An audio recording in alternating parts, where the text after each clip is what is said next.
Almost ఒక 5గురి తాళిబొట్లు తెంచేయడం గానీ, దెబ్బలు తగలడం గానీ, ఇక్కడికొచ్చి కొట్టడం గానీ ఇలాన్నీ జరిగాయంట. ఆడవాళ్ళు, మగవాళ్ళు తేడా లేకుండా గూండాలను తీసుకొచ్చి వాళ్ళ మీద తీసుకొచ్చి చేస్తున్నారని చెప్పి. ఇప్పుడు ఇది ఒకరి పైన దౌర్జన్యం చేయడం అని ఏ కోర్టు కూడా చెప్పేది, ఏది కూడా చెప్పేది. అక్కడ వాళ్ళ కోర్టు ఆర్డర్ ఏందో అక్కడ క్లియర్గా చూడాలి. ఏదన్నా బెయిలీఫ్ ఒక ప్రొసీజర్ ప్రాసెస్ ఆఫ్ లా ఉంటుంది, అది దాని ప్రకారం వెళ్ళాలి తప్ప దౌర్జన్యం చేయడం కరెక్ట్ కాదు. అది ఆల్మోస్ట్ ఇక్కడ వీళ్ళందరూ కూడా 45 ఏళ్ల నుంచి ఇక్కడే నివాసం ఉంటున్నారంట. మట్టి, చెట్లు, పుట్టలు ఉన్నప్పటి నుంచి వాటన్నిటిని బాగు చేసుకొని వాళ్ళ ఆధార్ కార్డు గానీ, రేషన్ కార్డు గానీ మొత్తం డీటెయిల్స్ కూడా ఇక్కడ డీటెయిల్సే ఉన్నాయని చెప్పేసి వాళ్ళు అంటున్నారు. అవును. ఇవి అక్కడ ఆల్మోస్ట్ నాకు ఉన్న దాని ప్రకారము 35 ఇయర్స్ నుంచి అయితే వాళ్ళు ఇక్కడనే ఉన్నారు. ప్రతి ఇంట్లో కూడా చెత్త ఎత్తేయడం జరుగుతుంది. వీళ్ళు కూడా ఒక ప్లాన్గా చేసుకోవాలంటే ఇప్పుడు మరి ఆ 10 ఇయర్స్ నుంచి వీళ్ళు ఎందుకు కోర్టుకు వెళ్ళలేదు, అక్కడ కేసు నడుస్తూ ఉంది. వీళ్ళందరూ కూడా ఇంప్లీడ్ అయితే కరెక్ట్గా ఉంటుండే. అక్కడ ఆల్రెడీ ఆర్డర్ వచ్చే వరకు ఎందుకు వెయిట్ చేస్తారు? ఈ రోజు పోలీస్ స్టేషన్కి వెళ్ళి కేసుని వాళ్ళు ఇవ్వడానికి వెళ్తే కూడా పోలీసులు తీసుకునే పరిస్థితిలో లేరని పోలీస్ వాళ్ళు బోత్ సైడ్స్ ని ఇది అంటే సమానంగా చూడాల్సిన అవసరం ఉంది. ఇప్పుడు ఏ కోర్టు కూడా ఒకరిని పైన దౌర్జన్యం చేయమని కోర్టు ఆర్డర్ ఏది కూడా ఇయ్యరు. వాళ్ళకు ఒక బెయిలీఫ్ ఉంటాడు, దాని ద్వారా ఏదైనా ప్రాసెస్ చేయాల్సి ఉంటుంది తప్ప ఎవరినో ఇది తీసుకొని వచ్చి అట్లా వాళ్ళని వికెట్ చేయించడం అయితే కరెక్ట్ పద్ధతి మీదకి బ్లేడు లాంటివి తీసుకొని వచ్చి గాయాలు చేయడం కానీ, వాళ్ళని చుట్టు పట్టుకొని నేలకేసి కొట్టడం కానీ ఆ విధంగా చేశారని చెప్తున్నారు. దీని పోలీసులు కానీ, స్టేషన్లు కానీ, లేకపోతే లా కానీ ఇవేవి పరిగణలోకి ఖచ్చితంగా ఇది పోలీస్ వాళ్ళు ఇది వాళ్ళపైన ఎవరైతే దాడి చేశారో వాళ్ళపైన సరే అయిన సెక్షన్స్ ప్రకారం, లా ప్రకారం వాళ్ళపైన సెక్షన్స్ అట్రాక్ట్ చేసి వాళ్ళని ఇది ఎఫ్ఐఆర్ రిజిస్టర్ చేయాల్సిన అవసరం ఉంది. ఇప్పుడు అక్కడ ఎగ్జామిన్ చేయాలి, బోత్ పార్టీస్ని ఎగ్జామిన్ చేసి మరి మెడికల్ రిపోర్ట్ ఏముంది, డాక్టర్ రిపోర్ట్ ఏముందో అవన్నీ చూసి ఇది పోలీస్ వాళ్ళు ఇది అంటే ఇది బోత్ సైడ్స్ని న్యాయం చేయాల్సిన అవసరం ఉంది. మోర్ ఓవర్ కోర్టు అనేది ఇంపార్టెంట్. మరి కోర్టు నుంచి ఏం ఆర్డర్ వచ్చింది అనేది చాలా ఇంపార్టెంట్. మరి వాళ్ళు ఏం ఆర్డర్ తీసుకొని వస్తారు అనేది కూడా ఒకసారి మనం వెరిఫై చేయాల్సి ఉంటుంది. వీళ్ళు కూడా ఇది హైకోర్టుకి వెళ్ళారు. హైకోర్టు దీనికి ఒక ప్రొసీజర్ ఉంటుంది కదా, వాళ్ళ దగ్గర ఏదైనా డాక్యుమెంట్స్ ఉన్నప్పటికీ దాన్ని కోర్టు ద్వారా కానీ, న్యాయస్థానం ద్వారా ఏదైనా ప్రాసెస్ చేసుకోవాలి. బట్ వచ్చి వీళ్ళ నిద్ర లేకుండా, వీళ్ళ పిల్లలకి చదువులు లేకుండా, తిండి లేకుండా ఈ విధంగా దగ్గర 4 రోజుల నుంచి నిద్రపోకుండా కూడా ఉంటున్నారంట. సో ఈ విధంగా అయితే వీళ్ళ భవిష్యత్తులు ఏంటి, వీళ్ళ పిల్లల భవిష్యత్తులు ఏంటి, ఈ ప్లేసులు కాకపోయినా వాళ్ళు ఎక్కడ ఉండాలి అసలు వాళ్ళ పరిస్థితి? డ్యూ కోర్స్ ఆఫ్ లా ప్రకారము ఇది పోలీస్ వాళ్ళు ఇది కోర్టు కానీ వాళ్ళ కోర్టు జడ్జిమెంట్ ఏమి ఇచ్చిందో దాని ప్రకారం మనం ప్రొసీడ్ అవ్వాలి.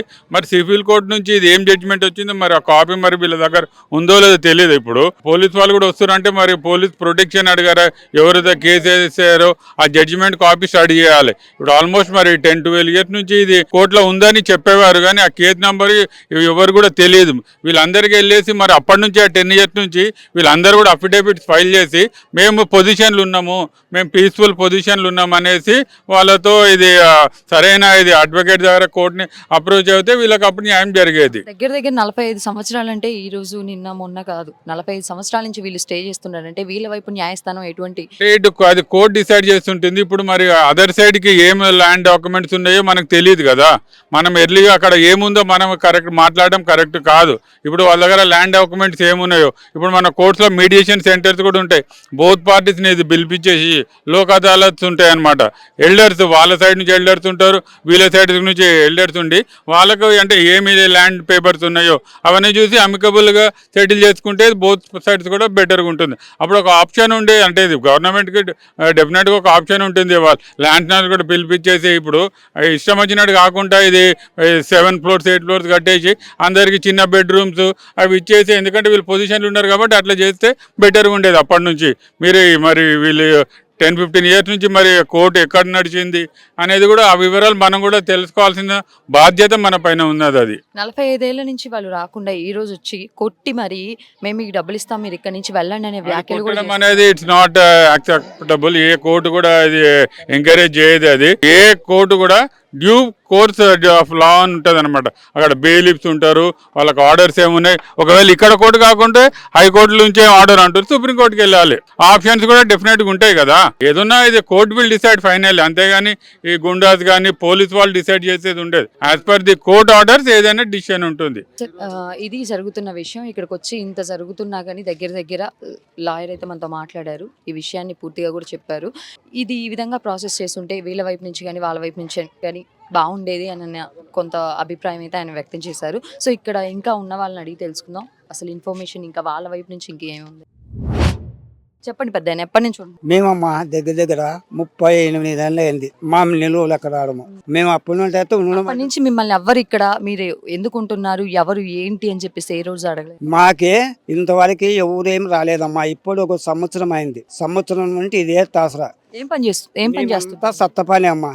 మొత్తం ఇళ్ళలో సత్త తీసుకొని బతుకుంటున్నాం. మా పిల్లలు ఏడే పెద్దలు అని మా పెద్ద మంతలు ఏడే చచ్చిపోయి మా సావులు కానీ ఇక్కడే బంధుగదుల్లోనే పెట్టేసినాం. పరిస్థితి ఏంది ఈ రోజు వాళ్ళు ఈ రకంగా వచ్చి మీ మీద దాడి చేస్తారు? ఈ పరిస్థితి ఏమంటే ఇప్పటికి మాకు ఈ పరిస్థితి అనేది ఎక్కడ అర్థం కాదు. ఇక్కడ చూస్తే గుండా నాయకులు, ఇక్కడ చూస్తే రాజకీయ నాయకులు. ఏ రాజకీయ నాయకులు నమ్మేకలేదు, ఏ గుండా నాయకులు నమ్మలేక పరిస్థితి ఉంది. వచ్చి కొట్టడం ఇలాంటి చర్యల గురించి మీరు ఏం మాట్లాడతారు? రేపటి రోజున అర్ధరాత్రి వస్తే మీ పరిస్థితి? అర్ధరాత్రి వేస్తే ఏమన్నా వాళ్ళ చేతుల్లో మా ప్రాణాలు పోతావు కానీ అంత కొద్ది మేము చేయడం ఏం లేదమ్మా. మాతో ఏముంది, మేము పొద్దు పడితే పొద్దు ముందుతో ఇళ్ళలో సత్త తీసుకొని మేము జీవనాశనం చేసే బతుకు మాది. మీకు ఎవరు కానీ సపోర్ట్ గా వచ్చి మాట్లాడడం కానీ పార్టీ నాయకులైనా లేదంటే ఇంకెవరైనా కానీ బయట నుంచి వచ్చి మాట్లాడడం కానీ ఇలాంటిది? ఇంత ముందు వాళ్ళకమ్మా శ్రీనివాస్ యాదవ్ వస్తే సపోర్ట్ చేసినాడు మాకు బాత్రూములు లెట్రూములు అన్ని చేసినాడు. ఇక్కడ కిరాయి గానీ ఆయన నడిపించినాడు. కానీ ఇప్పుడు ఒక సంవత్సరం నుండి శ్రీనివాస్ యాదవ్ ఇంటి కట్టకం పోతున్నాము, ఆడుకుంటున్నాము, చేస్తున్నాము. ఆయన చెప్తున్నారు శ్రీనివాస్ యాదవ్ గారు. ఆయన ఏమంటున్నాడు, ఎవరు మీ సుఖం రారుపో మసనంగా ఉన్నానే అని అంటున్నాడు. మొన్నగానే ఏమి కాలు మొక్కుతామయ్యా మాకు సొంతం చేస్తాను ఆ రోజు నువ్వు మాట ఇచ్చినావు కదా. మా ఈ రోజు అడిగినాం సార్, మాకు ఈ రోజు మాకు ఈ పరిస్థితి ఉంది, మళ్ళా మాకు సొంతం ఇచ్చి చేస్తాము మాట ఇచ్చినప్పుడు ఎట్లా మాకు ఇది సొంతం చేయి, తలాకింత డబుల్ బెడ్రూమ్ లకు చేయి, దేవుడు నువ్వు అని మేము మొక్కుంటాం. పిల్లల పరిస్థితి ఏంటి రేపటి రోజున అర్ధరాత్రి వచ్చి మీ మీద దాడి అలా జరిగితే? మా ప్రాణాలు పోతాయి. వాళ్ళేమో కుతుగేమో ఏమో మాలో కానీ తెంపు పుడితే వాళ్ళని కొయ్యేసేమో. గుండా నాయకుని చంపచ్చు, రాజకీయ నాయకుని చంపచ్చు, రౌడీని చంపచ్చు. ఆ సత్తగానే మాలో ఉంది, లేదనొద్దు. కానీ ఎవరు ఏం చేస్తున్నారని మాకు తెలుసు. నిద్రాహారాలు లేకుండా ఎన్ని రోజులని ఉంటారు? నిద్రాహారాలు లేకుండా ఎన్ని రోజులు ఉంటామమ్మా? ఎన్ని రోజులు అంటే బతికిన నాళ్ళు ఉండాలా. ఇన్నాళ్ళు బతికినాము, ఇన్నాళ్ళు చేసినాము, ఇప్పటికి ఇది చేస్తున్నారు. మాకు ఏదో మా తండ్రి ఇడు ముందు సార్లైనా మా గుడిసి మాకు ఇట్లే కానీ ఉంచండి, బాధలు లాక్కుంటుందని కాళ్ళు మొక్కుతున్నాం.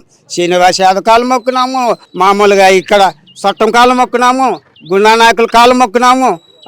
మళ్ళా ఇట్లా పెద్ద వాళ్ళు కానీ అడుగుతున్నాము ఎట్లా పోవాలి సార్ ఏం కాదని. జరుగుతున్న విషయం ఇక్కడ అంతా కూడా వీళ్ళ పనులన్నీ మానుకొని వీళ్ళ పిల్లల్ని స్కూళ్ళకు పంపించుకోకుండా వీళ్ళ ప్రాణాలను వీళ్ళ చేతుల్లోనే పెట్టుకొని తిండి నిద్ర లేకుండా గత 4 రోజుల నుంచి వాళ్ళు ఎప్పుడు దాడి చేస్తారో అని చెప్పేసి భయంగా చాలా భయంగా వీళ్ళందరూ కూడా ఇక్కడ ఉండడం జరుగుతుంది. వీళ్ళందరూ కూడా ఇక్కడ చెత్త పనులు చేసుకుంటూ వీటన్నిటినీ కూడా బయటికి వెళ్తే మాకు ఎక్కడ ఇల్లు రెంటులకి ఇస్తారు, వాళ్ళు వచ్చేమో మమ్మల్ని కొట్టి మరి డబ్బులు ఇస్తాం మీరు ఇక్కడ నుంచి వెళ్ళిపోండి అనే పరిస్థితిని వీళ్ళైతే చూస్తున్నారని చెప్పేసి ఆవేదన వ్యక్తం చేస్తున్నారు.